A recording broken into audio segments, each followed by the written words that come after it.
পরবর্তী বক্তাকে দিয়ে আমি চলে যাব। জেনে রাখা ভালো, আজকের বাৎসরিক জলসায় যাদেরকে আমন্ত্রণ করা হয়েছে, যারা বিজ্ঞাপিত বক্তা, প্রত্যেকে অনেশান সূত্রে মুসলিম। এই স্টেজে, মঞ্চে যারা বসে আছে এদের বাপ মুসলমান, মা মুসলমান, দাদু মুসলমান, পর্দাদা মুসলিম। আপনারা যারা বিভিন্ন প্রান্ত থেকে এই মাদ্রাসার জলসায় হাজির হয়েছেন, আপনাদেরও প্রত্যেকের দাগ খতিয়ে নাকি বন্ধুরে আমার RSS প্রমাণ হবে আপনারা বংশ পরম্পরা মুসলিম, আপনার আব্বা মুসলমান, মা মুসলমান, দাদা মুসলমান, পর্দাদা মুসলিম। তাই বন্ধুরে আমার চেহারার সঙ্গে আপনার চেহারার মিল নেই, এটাই বাস্তব। মুসলমান কার নাম, মুসলমান কাকে বলে?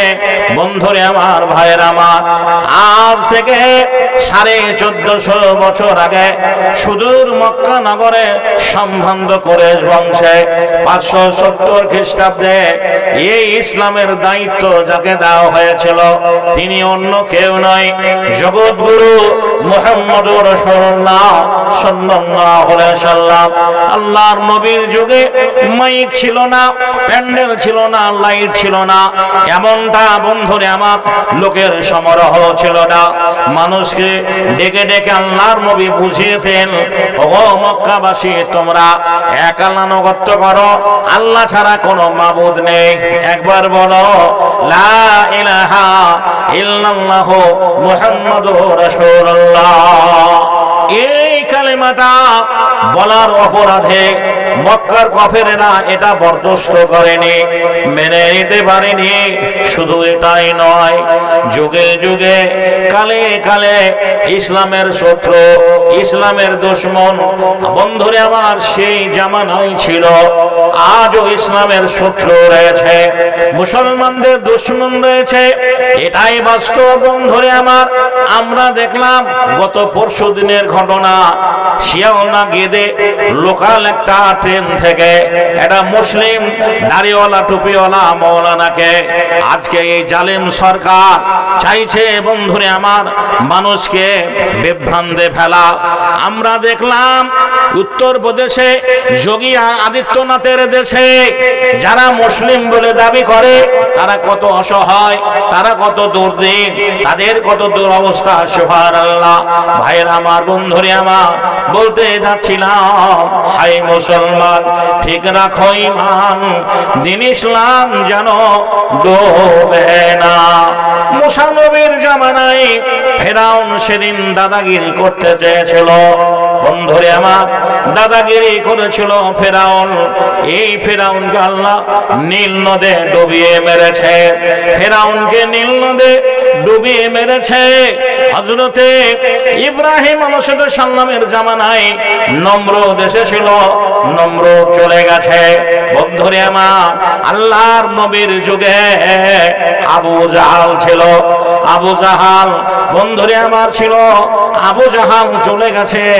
আবু জাহালের সে যেখানে বাসভবন, যেখানে বাসভবন সেই জায়গাটা আজকের সরকার ল্যাট্রিন বাথরুম পায়খানা জায়গা করে দিয়েছে। যারা হাজী সাহেব হজ করতে গেছেন তারা দেখেছেন বন্ধুরে আমার, এই 2025 সালে আজ আবু জাহালের চাইতেও মারাত্মক, ফেরাউনের চাইতেও বড় অধম আমার জালেম সরকার ভারতবর্ষের মাটিতে 1992 সালে 6 ডিসেম্বর এই মুসলমানদের একটা ঐতিহাসিক মসজিদকে ভেঙে দিয়েছিল। আর সেটা ভাঙার ফলে প্রতিশ্রুতি দিয়েছিল, ওয়াদা করেছিল, অঙ্গীকার করেছিল তার কমের কাছে, তোমরা যদি পুনরায় আমাকে এই নেতৃত্বের জায়গায় আমাকে জায়গা করে দিতে পারো, আগামী দিনে এই মন্দিরের মসজিদের জায়গায় আমি একটা মন্দির বানাবো।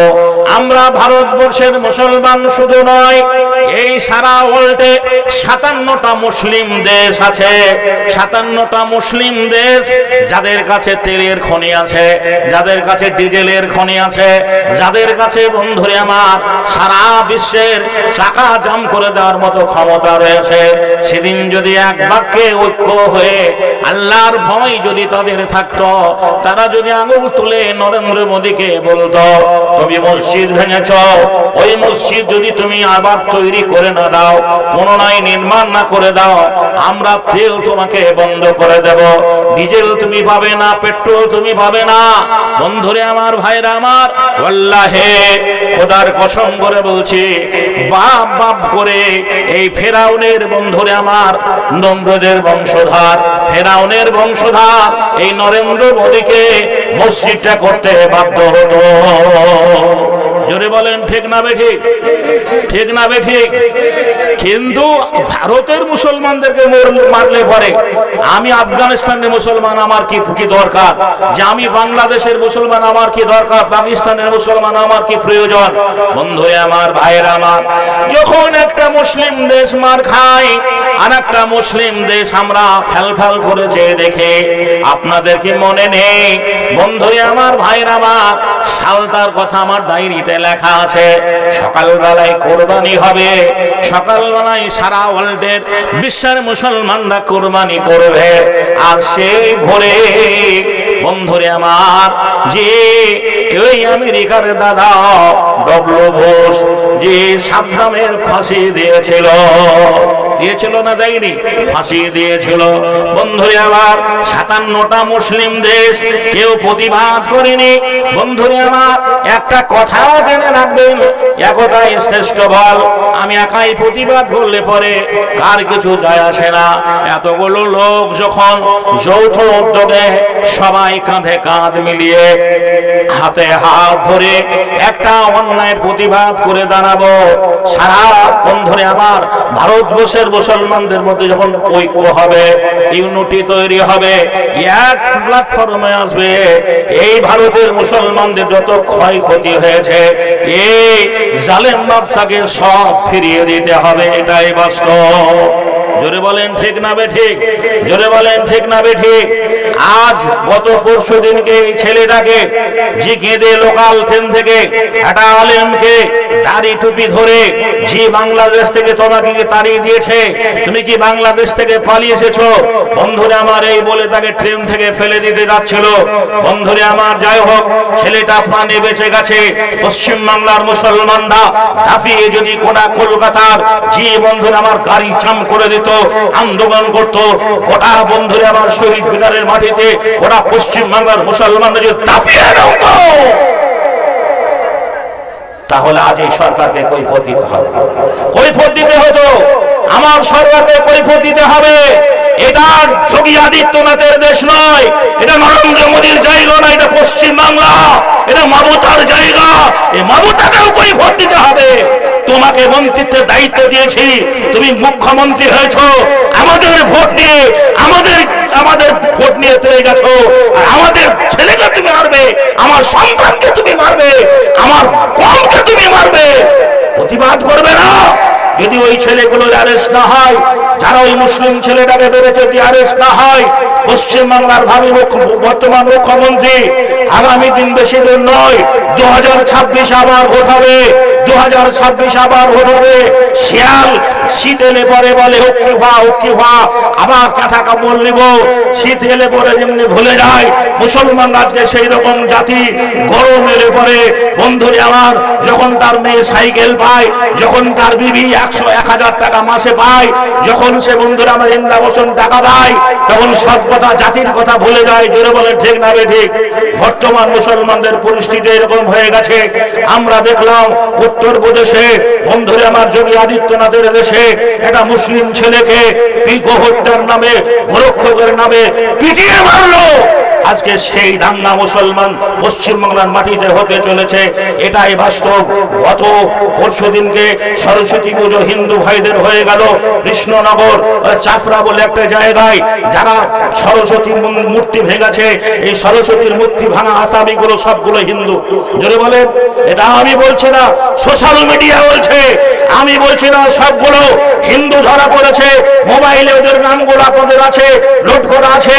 এই ছেলেগুলো যদি আগামী দিনে সাজা না হয়, এই ছেলেগুলো যদি আগামী শাস্তি না হয়, তাহলে পশ্চিমবাংলার মুসলমান আগামী দিনে 2024-26-এর ভোটে তোমাকে বুঝিয়ে দেবে। আমরা করতেও জানি, আমরা একটা চেয়ারে বসাতেও জানি।